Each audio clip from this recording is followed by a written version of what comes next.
আসসালামু আলাইকুম রহমতুল্লাহ।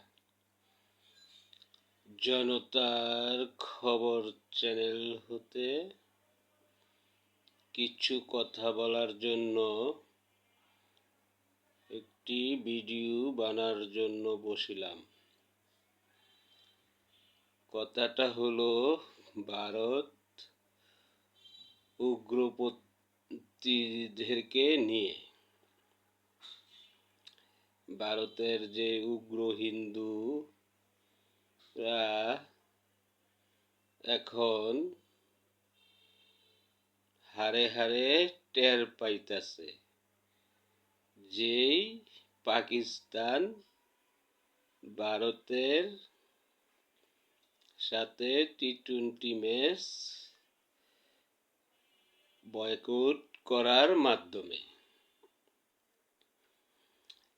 এখন ভারতের উগ্র হিন্দুবাদীদের এবং ভারতের বিসিসিআইকে এবং সর্বোপরি আইসিসিকে উচিত জবাব দিয়েছে পাকিস্তান। 15 তারিখের ভারত ম্যাচ বয়কট করার সিদ্ধান্ত নিয়ে এখন আইসিসিরও মাথা খারাপ, বিসিসিআইয়েরও মাথা খারাপ, ভারতেরও মাথা খারাপ। কারণ তারা এখন কোটি কোটি টাকার লসে পড়ে গিয়েছে। আমি এর আগের ভিডিওতে বলেছিলাম যে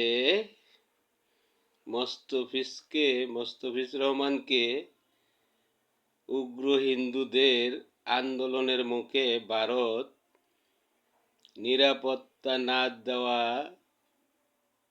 স্বীকার করে মোস্তফিজ রহমানকে রিলিজ দিয়ে যখন এই কাজ করেছিল তখনই আমি একটি ভিডিওতে বলেছিলাম যে মুস্তাফিজকে কলকাতা নাইট রাইডার্স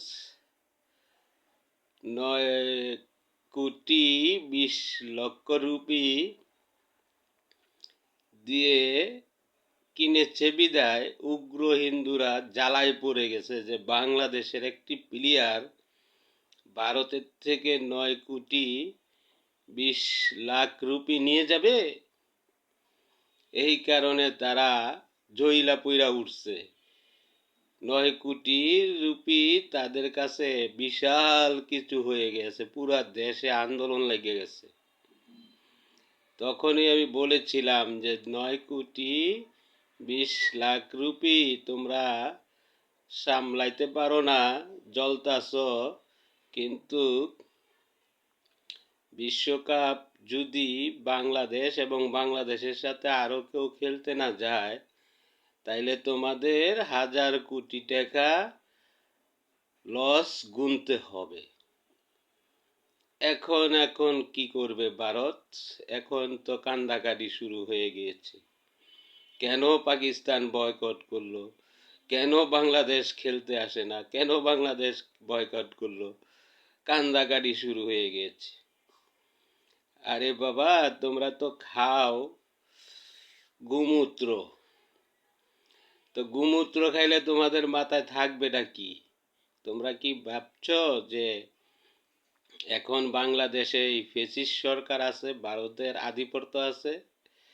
যেমন বাংলাদেশ ফ্যাসিস্ট সরকারে বয়কট করছে, এমন ভারতকেও বয়কট করছে। তারপরেও তোমাদের শিক্ষা হইতাছে না।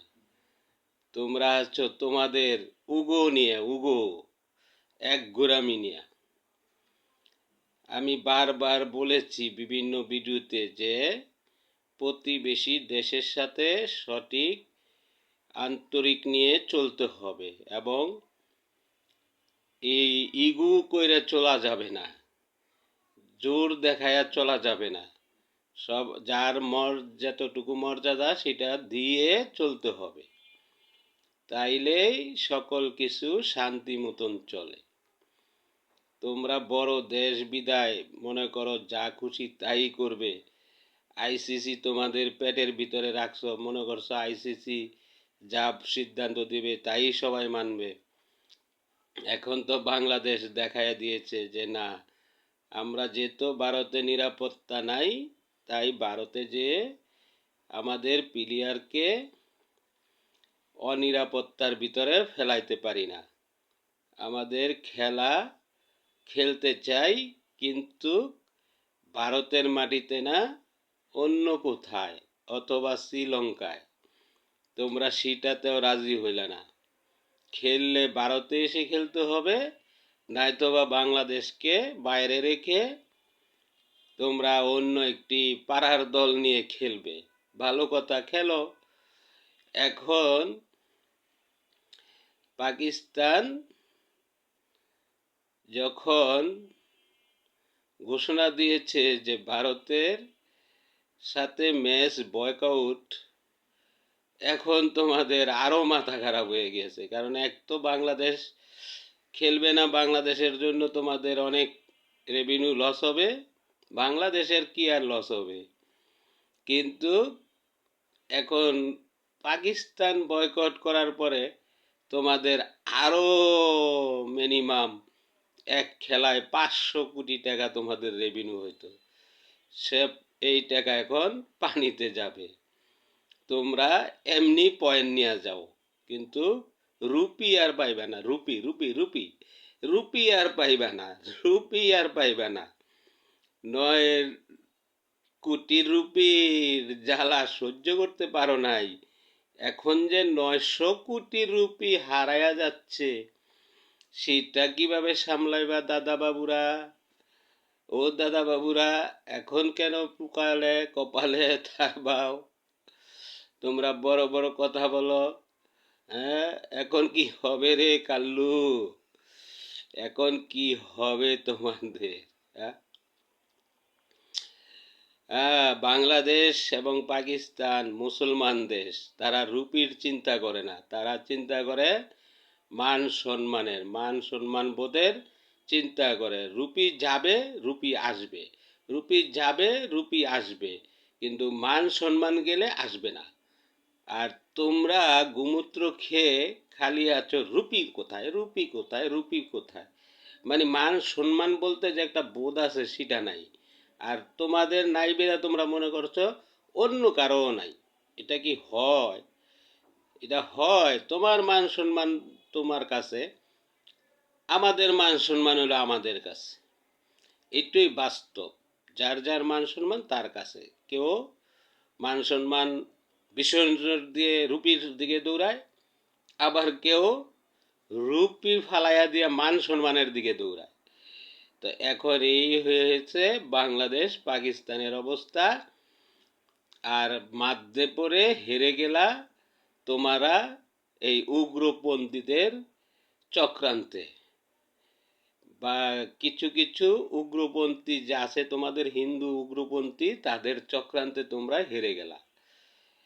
কিন্তু ভারতের ভিতরেই অনেক ভারতী আছে হিন্দুদের মিজেই। তারা কিন্তু আগ থেকেই বলেছিল বিসিবিকে এবং আইসিসিকে যে এইভাবে বৈষম্য করে এক ঘোরামি করে কোনো কিছুই ভালো না, খেলার মেঝে রাজনীতি আনা ঠিক না। কিন্তু তোমাদের দেশের তোমাদের নাগরিকদের কথাও তোমরা শুনো নাই। এখন রুপির জন্য কান্দাকাটি করো, বা এখন দৌড়াইতেছো কিভাবে পাকিস্তানকে নিয়ে খেলা যায়, কিভাবে বাংলাদেশকে নেওয়া যায়। এটা তো আর এখন সম্ভব না। তোমরা যখন 1 মাসে পারো নাই, আর এখন 1 সপ্তাহের ভিতরে কিভাবে পারবে? 1 সপ্তাহ হাতে নাই। তারপরেও তোমাদের আরো একটি সুযোগ আছে, যেহেতু শ্রীলঙ্কায় ভেন্যু আছে, শ্রীলঙ্কায় খেলার আছে। তোমরা এখনো যদি 24 ঘন্টার ভিতরে বসে নত স্বীকার করে বাংলাদেশকে শ্রীলঙ্কায় খেলতে দাও, তোমাদের ভেন্যু চেঞ্জ করো, তাইলে হয়তোবা তোমরা এই ক্ষতির থেকে উদ্ধার হতে পারবে। হয়তো তখন বাংলাদেশ যদি এই বাংলাদেশের দাবি মেনে নাও, তাইলে পাকিস্তান হয়তোবা তোমাদের সাথে বয়কট ঊর্ধ্ব করতে পারে, আর নয়তোবা যেইখানে আছে সেইখানেই থাকবে। এখন তোমরা পাড়ার এই টিম নিয়ে খেলতে থাকো আর রুপি লস করতে থাকো। এই হলো জনতার খবর চ্যানেল হতে মতামত এবং তোমাদের জন্য দুঃখ প্রকাশ করিলাম। ভিডিওটা ভালো লাগলে সাবস্ক্রাইব করবেন, লাইক করবেন, শেয়ার করে ছড়িয়ে দিবেন সারা বিশ্বের মাঝে যে ভারতের ইগু এখন কি ক্ষতি করলো না লাভ করলো। আসসালামু আলাইকুম।